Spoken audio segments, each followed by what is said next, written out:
Ana Sofia Antunes, que gosto que é estar aqui consigo neste Dia Internacional da Mulher. Gostava de começar por lhe perguntar como é ser e nascer hoje mulher em Portugal em termos de direitos, de igualdades e de oportunidades e de direitos. Antes de mais, obrigada pela oportunidade. Eu penso que ser mulher hoje em dia em Portugal, se tentarmos comparar com alguns anos atrás, algumas dezenas de anos atrás, poucas dezenas de anos atrás, tivemos uma evolução favorável muito significativa. Diferentes medidas legislativas e de políticas foram procurando corrigir uma série de assimetrias que se iam verificando. Não o fizeram por completo, sabemos que essa ainda é uma realidade a ser atingida, mas também estamos certos e estamos no melhor sítio para o poder dizer, não apenas porque somos Ministério do Trabalho e acabamos de aprovar um acordo para os rendimentos e a competitividade que prevê uma série de medidas que visam precisamente corrigir aquelas que ainda são as discrepâncias negativas, com impacto negativo para o lado da mulher. Veja-se, por exemplo, a questão da criminalização do trabalho doméstico não declarado, por exemplo, ou os alargamentos nas licenças de parentalidade, que continuam a ser medidas fundamentais para a promoção da natalidade e para a redução da dependência da mulher face ao homem e à procura de uma cada vez maior equidade neste posicionamento estratégico, mas também porque estamos no Ministério da Solidariedade e Segurança Social, que, por tradição, é um setor esmagadoramente, maioritariamente feminino, onde se trabalha no feminino.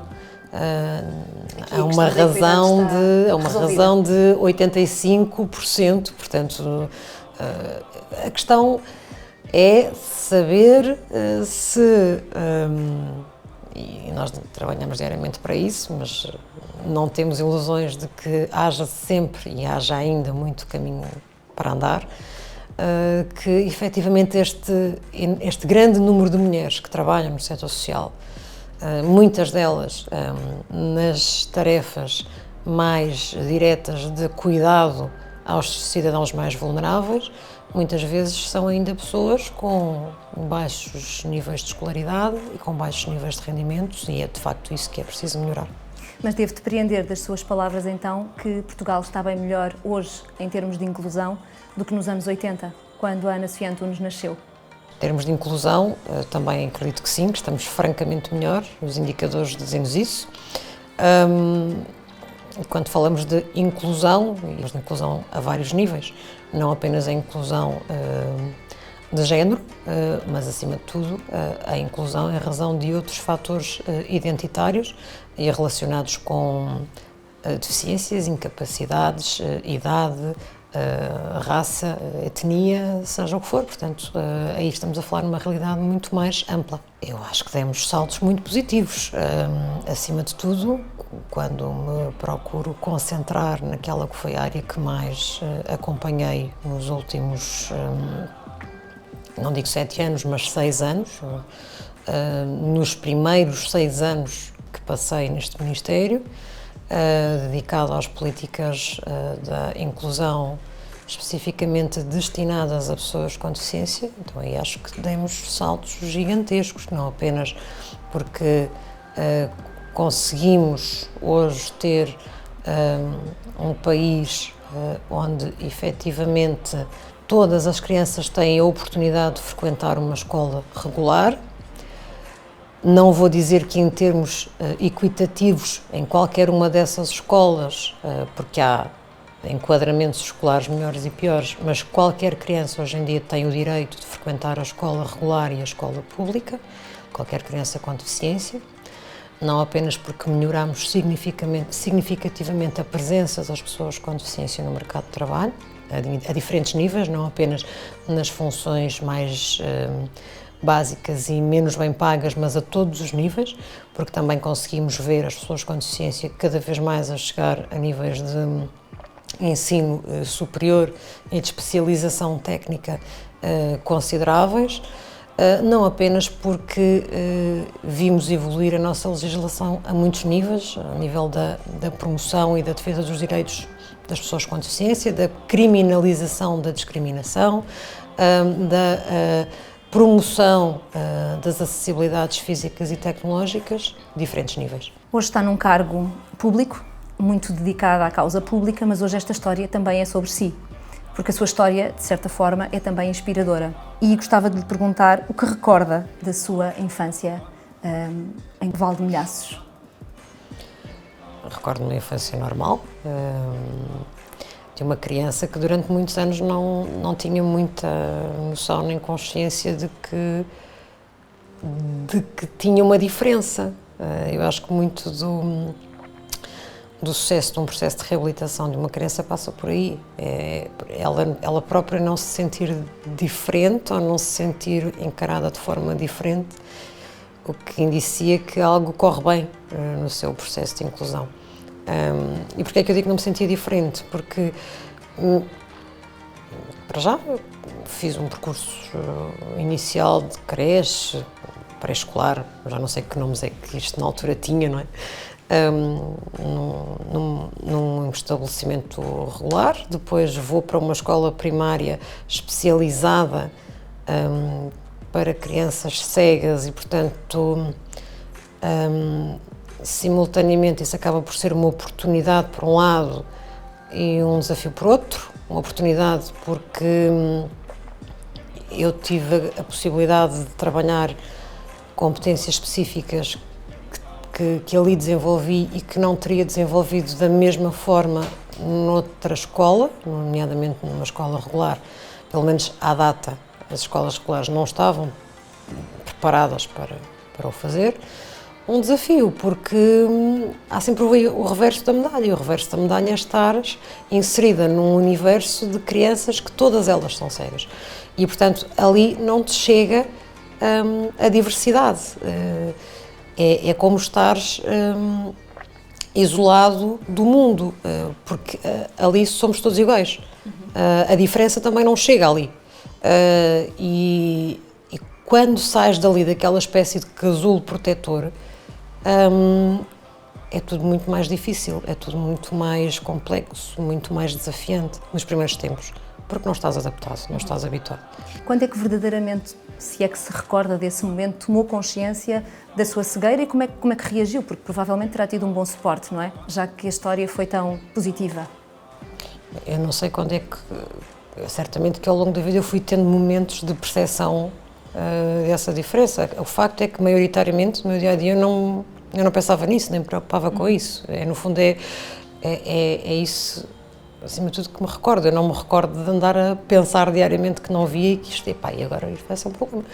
Não, poucas vezes me confrontei com isso. Talvez a primeira fase em que me confronto mais com isso é precisamente quando saio da escola especializada e faço a transição para o segundo ciclo. É sair de um ambiente todo ele muito fechado e muito protegido, onde somos todos iguais, e de repente ser a única que não vê, ser a diferente, ser um bocadinho a rara. E ter nos primeiros tempos, e disso sim eu recordo-me, a necessidade de demonstrar que és igual aos outros, que podes fazer o que os outros fazem, que não és diferente. E no fundo era um bocadinho isso que eu procurava fazer, mesmo que isso implicasse correr muitos riscos e fazer coisas que se calhar não devia fazer, mas eu tinha que fazer tudo aquilo que os outros faziam, porque se não fizesse tudo o que os outros faziam, era eu, o problema era meu, a falha era minha, e estava a mostrar-nos que sim, que eu era diferente. E para os seus pais, foi um desafio ou não? Eu acho que os meus pais não tiveram muito tempo para pensar nisso. Os meus pais confrontaram-se com uma situação e tiveram que tratar dela. Certamente que foi um desafio, não tenho dúvida nenhuma. Só não tiveram foi muito tempo para pensar demasiado no assunto e escalpelizar demasiado como é que iam fazer ou deixar de fazer, porque era preciso ir em frente, porque os recursos não eram muitos, porque era preciso continuar a trabalhar, eu tinha que estudar e, portanto, não havia ninguém que pudesse ficar a tomar conta de mim durante o dia, portanto, eu tinha que me desenrascar e ainda bem que foi assim, porque ou seja, eu acho que também tive um bocadinho a vantagem de nunca ter tido essa super proteção que aconteceu em muitas situações e que eu acho que acima de tudo é contraproducente. Acabou por ser educada para a autonomia, para a independência. Porque teve que ser. E ainda bem que foi assim. Então aquilo que temos é de certa forma, uma mulher, mãe, secretária de Estado, estudou, foi uma aluna brilhante, reconhece que este não é um percurso comum, não é uma história comum, não é uma história de todos os dias, infelizmente. Face a alguém que tem uma deficiência, reconheço que sim, que ainda não é a história de todos os dias. Felizmente, também tenho a noção que cada vez mais vimos mais histórias de sucesso. Vimos mais jovens com deficiência, acima de tudo mulheres, a fazerem percursos escolares bem-sucedidos, a inserirem-se bem na sociedade, a prosseguirem estudos superiores, a prosseguirem carreiras que quiseram efetivamente seguir, em áreas que há alguns anos atrás seria impensável ver pessoas com deficiência nessas áreas, e é fantástico ver isso hoje em dia e perceber que sim, que aí nessas coisas é que nós vimos o quanto evoluímos e, portanto, eu não tenho mesmo paciência nenhuma para aquela visão do copo meio vazio, não tenho mesmo paciência nenhuma para a visão do está tudo mal, está praticamente tudo por fazer. Porque acho que a única forma que nós temos de nos preparar para fazer o que ainda está por fazer é olhar para trás e ver o quanto já fizemos e valorizar o quanto já fizemos. Daí para a frente, sim, há muita coisa para fazer, claro que sim, é imenso, mas é mais fácil perspectivar o futuro quando consegues medir o quanto já percorreste entre pontos no passado. A exclusão aconteceu-lhe? Claro que sim. Ninguém que diga que não passou por situações de exclusão, que tenha deficiência e que diga que não passou por situações de exclusão, não está a dizer a verdade, porque isso não existe. Há uma tendência natural do ser humano, e isto não tem propriamente a ver nem com deficiência, especificamente, tem a ver com diferença. O ser humano, por tendência, por instinto, por reação natural, rejeita aquilo que é diferente, aquilo que não conhece, por instinto de proteção. E isso acontece nas mais diferentes situações. Portanto, se tu tens uma deficiência, se há N pessoas à procura, a candidatar-se a um posto de trabalho e tu és aquele que não vê, por mais que possas ter melhores notas que os outros, ou até que tenhas notas equiparáveis às dos outros, tu és o desafio. Portanto, se há forma de prosseguir o caminho sem ter que enfrentar um desafio, para que enfrentá-lo? Mas toda a gente já percebeu que a diversidade é riqueza, por que é assim tão difícil aceitar a diferença? Porque toda a gente se continua a proteger bastante desse desafio de... Eu acredito sinceramente, e a minha experiência tem mostrado isso, que muitas vezes a questão é só romper a primeira barreira. Quando nós conseguimos finalmente colocar um primeiro trabalhador com deficiência numa empresa, rapidamente conseguimos colocar mais e mais e mais. Isto não é figura de estilo, é mesmo assim. A dificuldade está em colocar o primeiro. A partir do momento em que se coloca o primeiro e em que se percebe que não é no bicho de 7 cabeças, que adaptar o posto de trabalho é possível, é fazível, que os apoios até existem ao contrário daquilo que a gente pensa, que os restantes colegas maioritariamente reagem bem e não mal, que muitas vezes até se geram em determinadas situações, e quando falamos de situações de maior dependência, geram-se um especial espírito de equipa e solidariedade em torno daquela pessoa, que indiretamente acaba por ter efeitos positivos em todo o ambiente de trabalho da empresa. Quando tudo isto é constatado, o fenómeno é multiplicador. E isso aponta-nos no sentido que nós queremos. No seu caso específico desse episódio, que já ouvi falar de exclusão, mais importante do que o episódio é como é que o superou? Como é que se ultrapassam esses episódios de exclusão? Há uns que são mais fáceis de lidar, provavelmente, há outros que não se mudam porque a cultura e a atitude não se muda por decreto. Como é que se faz? Como é que eu superei? Não houve nenhuma ciência, nem há nenhuma fórmula mágica. A forma como eu superei foi continuar à procura de trabalho. E filo durante 6 meses até encontrar. E depois um dia encontrei. E depois comecei a trabalhar. Exerci a advocacia, que era aquilo que eu andava a procurar fazer. Andei por lá 3 anos, percebi que não era nada daquilo que eu queria, que não gostava de fazer o que estava a fazer e, portanto, vim-me embora. Basicamente foi isso. Pronto, mas aí pode estar a lição, não é? É que também sei que tem uma atitude, aquela atitude terrivelmente otimista, não é? Parece que é assim, se é otimista... A mim ajudou-me bastante. Inquieta, uma mulher de causas, isto anda tudo mais depressa. Tenho alguma dificuldade em que as coisas estejam sempre na mesma durante muito tempo. Antes de ir para aqui nunca trabalhei no mesmo sítio mais do que 2 anos. Se calhar também foi uma oportunidade que tive, as coisas proporcionaram-se assim e pude fazer coisas muito diferentes e isso contribuiu para construir a profissional que hoje sou. Agora estou aqui há 7 anos já, que é uma coisa que para mim, quando para cá vim, era absolutamente impensável. Eu achava que ia ser uma experiência interessante, mas um mandato e, portanto, já acabamos com muito tempo de exercício de governo. Sente que é muito tempo ou sente que ainda pode estar aqui mais uns anos? Sinto que este desafio que me lançaram agora há um ano atrás, ou seja, o facto de ter ampliado horizontes e de não trabalhar especificamente apenas a pasta da inclusão das pessoas com deficiência e ter um campo de ação muito mais vasto, nomeadamente com toda a área da ação social do Ministério e tudo o que se prende com políticas de envelhecimento, com políticas de combate à exclusão social, de apoios alimentares, ter o acompanhamento do PRR a nível de construção de respostas sociais e de reformulação, foram uma série de desafios adicionais e que trouxeram toda uma nova motivação e fizeram todo um novo sentido para estar aqui. Qual é a dimensão deste seu desafio?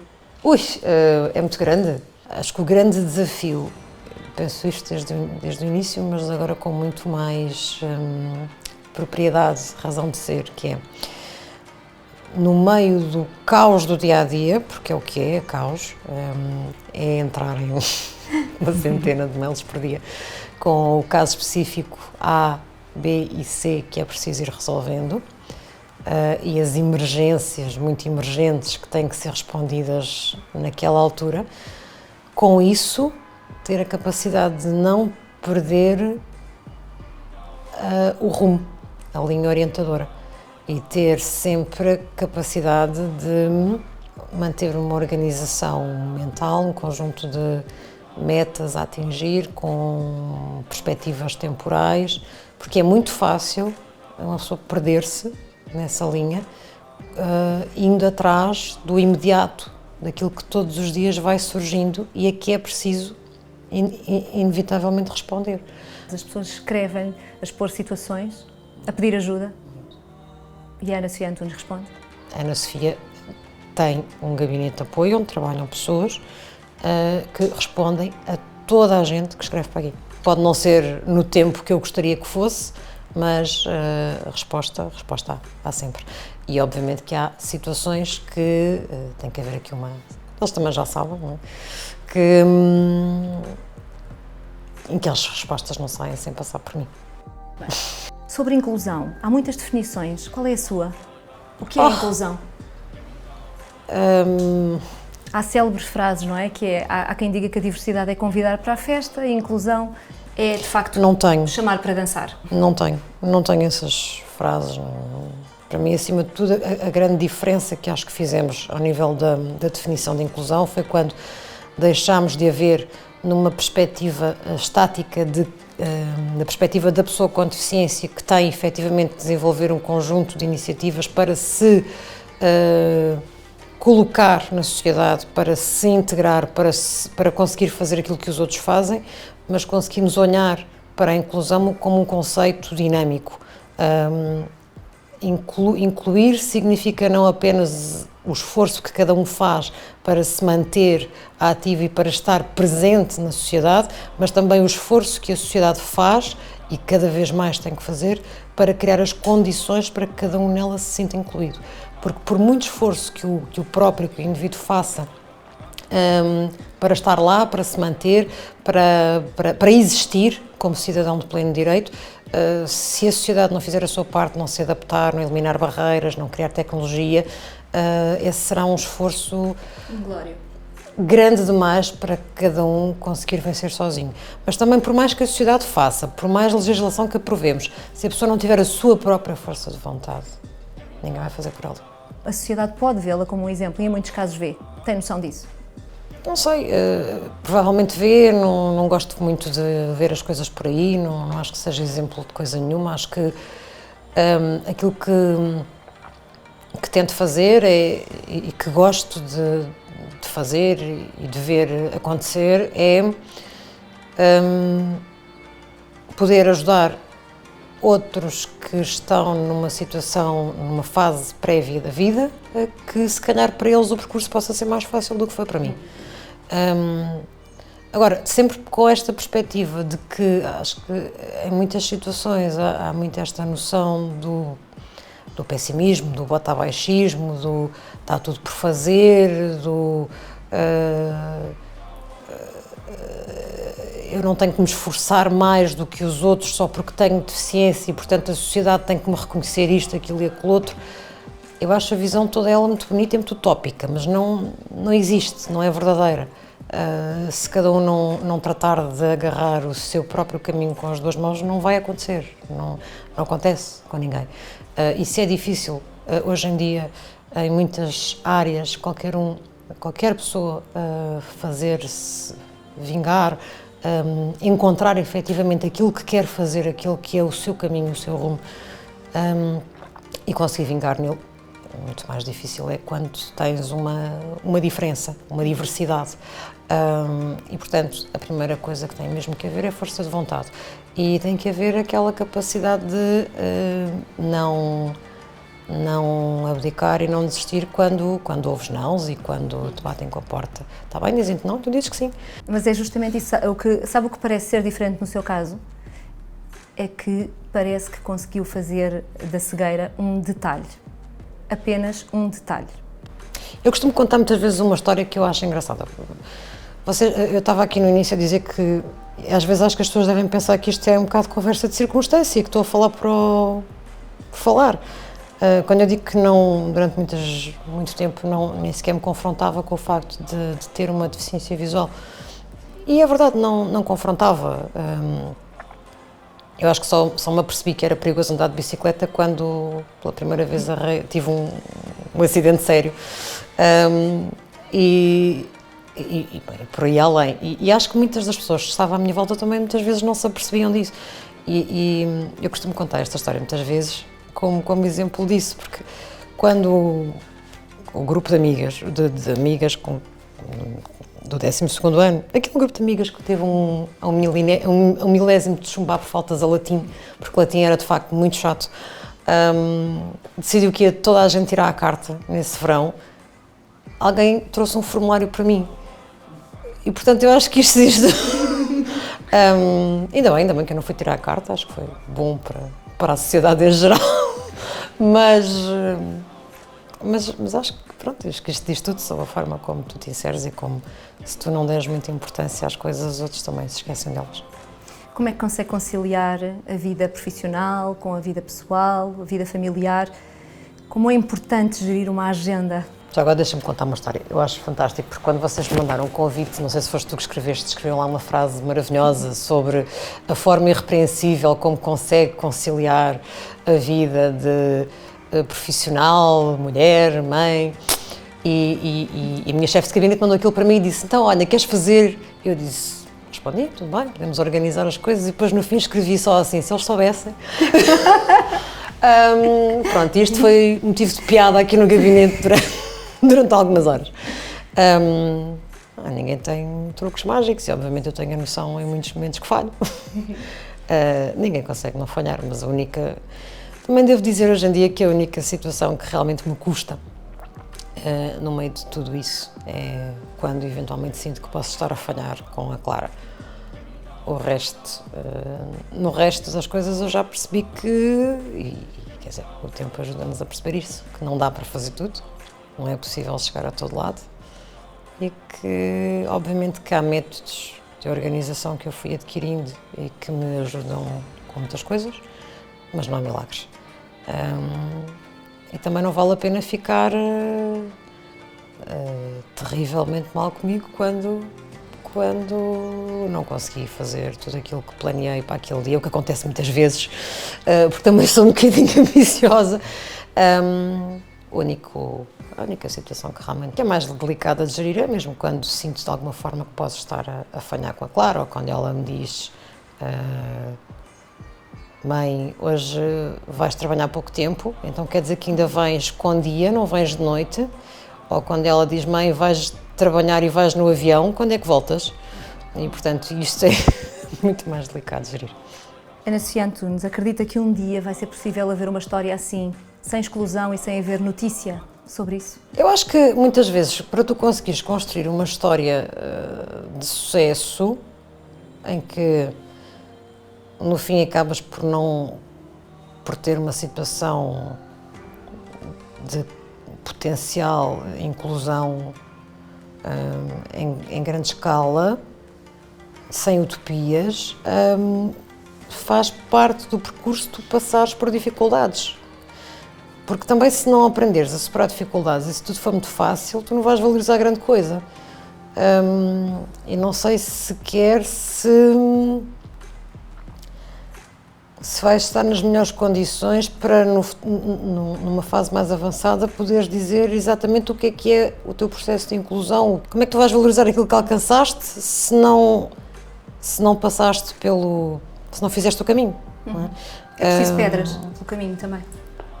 Eu acho que sim. Eu também acho que, eu não sei se propriamente se existe um cume. Acho que provavelmente não.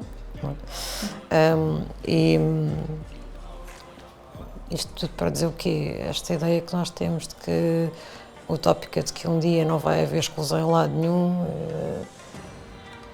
Não, eu acho que o que nós temos que ambicionar acima de tudo é que cada vez haja menos e que aqueles que vierem amanhã passem por menos obstáculos do que nós passamos e os outros a seguir ainda menos. Muito bem. Ana Sofia Antunes, foi um gosto receber-nos aqui, muito obrigada. Tenho mesmo que lhe dizer que, embora não se considere um exemplo, tenho que admitir que a sua história é algo inspiradora e vai continuar a ser um exemplo para muitas pessoas. Muito obrigada. Obrigada.